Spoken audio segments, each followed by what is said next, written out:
एक बार दिग्विजय के लिए निकलते ही परीक्षित जी ने धर्म और पृथ्वी का संवाद सुना। धर्म वृषभ बैल के रूप में है और पृथ्वी जब जब संकट होता है तो गाय का रूप धारण करती है। दोनों आपस में चर्चा कर रहे थे। कली के प्रवेश करते ही अत्याचार दुराचार आदि के कारण हम दुखी हो। परीक्षित जी को सभी की आवाज सुनने समझने की शक्ति थी। रुके, समझा कौन है, थोड़ी आगे बढ़े, मन में संकल्प करते हैं परीक्षित जी, मैं उस व्यक्ति को दृष्टि डाले, वो काला सपुरुष कलयुग था, मैं इसे जिंदा नहीं रहने दूंगा, अपने राज्य में नहीं रहने दूंगा। कलयुग परीक्षित जी के चरण शरण में आया, राजन रक्षा करो, मैं ही कलयुग हूं। परीक्षित जी ने कहा, यदि तुम कलयुग हो तो यहां से भाग जाओ, तुम्हारा यहां कोई भी औचित्य नहीं रहने का। रोया, गिड़गिड़ाया, दुखी हुआ तो परीक्षित जी को दया आई दादाजी के बात पर और 4 जगह रहने के लिए दिया। द्यूतम, जहां लोग जुआ खेलते हैं, ताश खेलने वालों की एकाग्रता देखिए, कितनी एकाग्रता से ताश खेलते। आप लोग तो ना खेलते होंगे कोई भी, और जो यदि खेलते भी हो तो यहीं छोड़ जाते। यहाँ केला छोड़ के नहीं जाना। कोई कहे कि हम बैंगन छोड़ के चले जाते, कोई कहता हम केला छोड़ के चले जाते, बहुत लोग कहते हैं कि चावल छोड़ के चले जाते। चावल का भोग लगता है, हम चावल छोड़ के चले गए तो कौन बहादुरी केला छोड़ के चले गए। अरे अपने अवगुण छोड़ के जाओ, अपने अवगुणों को छोड़ के जाइए।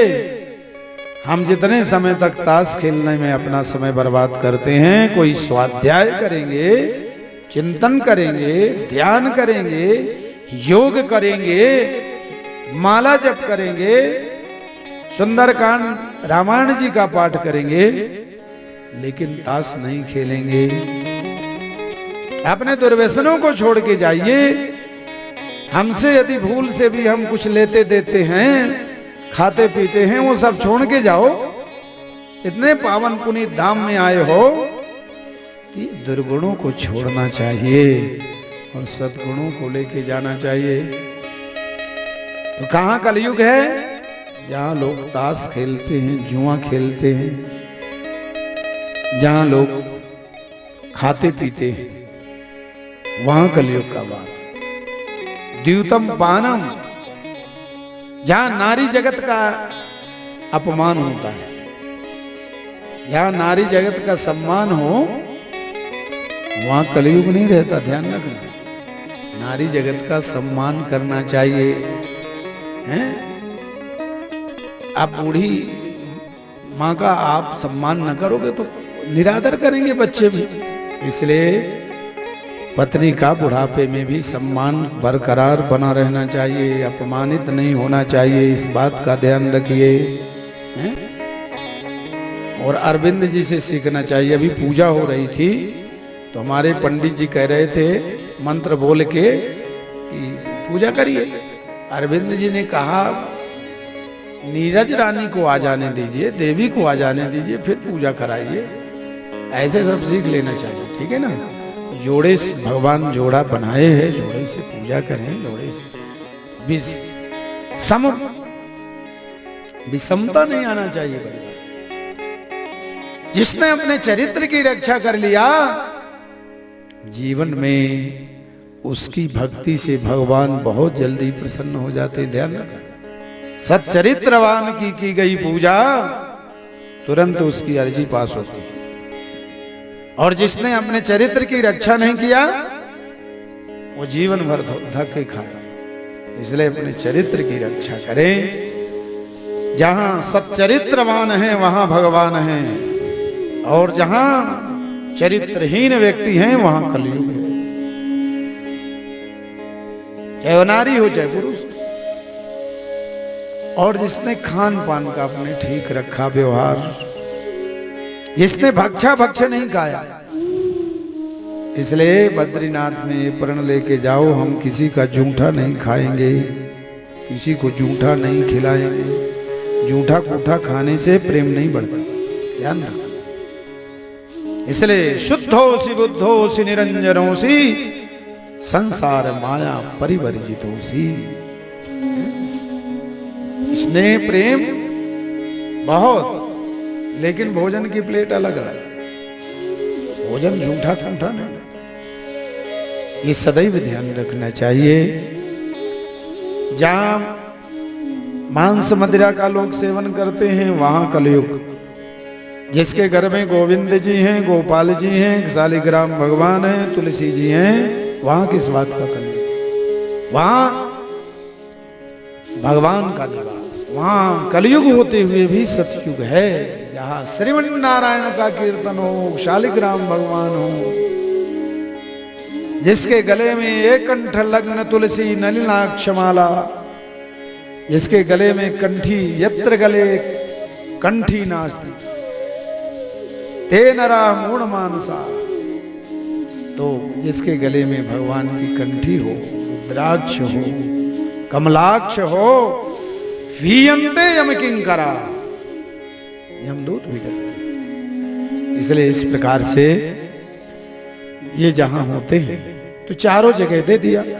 अब वो कलयुग ने घबरा करके कहा, राजन चारों जगह आपने दे दिया मुझे, मैंने स्वीकार किया, लेकिन अच्छे से एक आध जगह आप ऐसा ठिकाना दे दीजिए कि अच्छा हो, मेरे को भी अच्छा लगे। राजा को दया आई और राजा ने कलयुग को स्थान दिया कि इसमें स्वर्ण में, सोने में। अब ध्यान रखना, दोनों प्रकार की जो सोना है, ज्यादा जरूरत भर जितनी जरूरत हो उतने सो। ये नहीं कि दिन भर सोते रहो, सारे दिन सो काम धंधा कौन करेगा? सारे दिन सोओगे भजन कब होगा? जितनी जरूरत है उतना सोइए, और जितनी जरूरत है उतने ही सोने की गहने वगैरह उतनी। एक बार एक दासी बादशाह की कोई बढ़िया साइका लगाती थी, पुष्प सैया। सालों व्यतीत हो गए, मन में विचार किया चलो एक दिन मैं भी तो बैठ के देखूं इसमें क्या है। बैठ गई, कोई नहीं देख रहा था, वो प्रसाद ले लिया। वो बैठी तो मन में विचार आया कि चलो थोड़ा लेट के देखते, अभी तो राजा के आने का टाइम नहीं, लेटूं तो सही। तो लेट गई। जब लेट गई तो बड़ा अच्छा लगा, सोचने लगी चलो सो के देखती हूं, थोड़ा सो जाऊंगी, राजा के आने के पहले जाग जाऊंगी। लेकिन नींद जब आई तो काहे को किसी की परवाह, सो गई। खर्राटे भरने लगी, राजा आ गए और क्रोध में राजा ने एक थप्पड़ लगाया। वो जगी और हंसते हुए यहां से चली गई। राजा को बड़ा कष्ट हुआ। राजा ने बुलाया, पूछा, मैंने तुमको दंड दिया, तुमने अपराध किया, अपराध में मैंने दंड दिया, तो तुम हंसते हुए मेरा उपहास करते हुए। दासी थी, भले पढ़ी लिखी नहीं थी, लेकिन उसकी समझ पर किसी कवि ने अपना भाव लिखा। राजन, मैं आपका उपहास नहीं किया, मैंने, मुझे हंसी इसलिए आई, परवर दिगर यदि सो गई भूल कर बड़ी, थोड़ी सी से जिगर में सजा मिली कड़ी। मैंने भूल के सोई, मेरी कोई इच्छा नहीं थी, लेकिन हंसी क्यों आई? होगी आई हंसी मुझे, होगी सजा उसको कभी आई हंसी मुझे। बेफिक्र जिंदगी जिसने सोने में बिताई, मेरे गलती का दंड 1 मिनट में मिल गया, लेकिन जीवन पर्यंत इस साइका में जिसने सोया होगा उसको कितना कठोर दंड मिलेगा, इसलिए मुझे हंसी आई। और राजा को उसी क्षण वैराग्य हो गया। परीक्षित जी के मुकुट में जैसे ही स्वर्ण के लिए दिया, वो कलयुग बैठ गया। राजा आगे की ओर जाते हैं। समीक ऋषि के आश्रम प्यासे थे, मन में विचार किया संत का आश्रम है, पानी पिएंगे फिर चलेंगे। आवाज लगाया, संयोग से संत जी के अलावा कोई भी नहीं था। अब वो भी समाधि में बैठे थे। कई बार आवाज लगाया, नहीं जगे तो सोचने लगे ये संत नाटक कर ले। बुद्धि 1 मिनट में कलयुग ने बुद्धि बदल दी। ये नाटक कर रहे हैं कि कौन राजा के स्वागत में पड़े, हटाओ, आंखें बंद किए बैठे रहे। मेरा अपमान कर रहे हैं तो देखूं तो सही है असली समाधि में है कि नकली समाधि में। तो मरा हुआ सर्प पड़ा था, उसको उठाया और गले में डाला, तो असली ही थे, वहां तो कोई फर्क नहीं पड़ा। खैर राजा वापस गए। जैसे मुकुट को उतारा तो बुद्धि ठीक हुई, पश्चाताप हुआ, संत का मेरे द्वारा गलत हुआ, अपमान हुआ।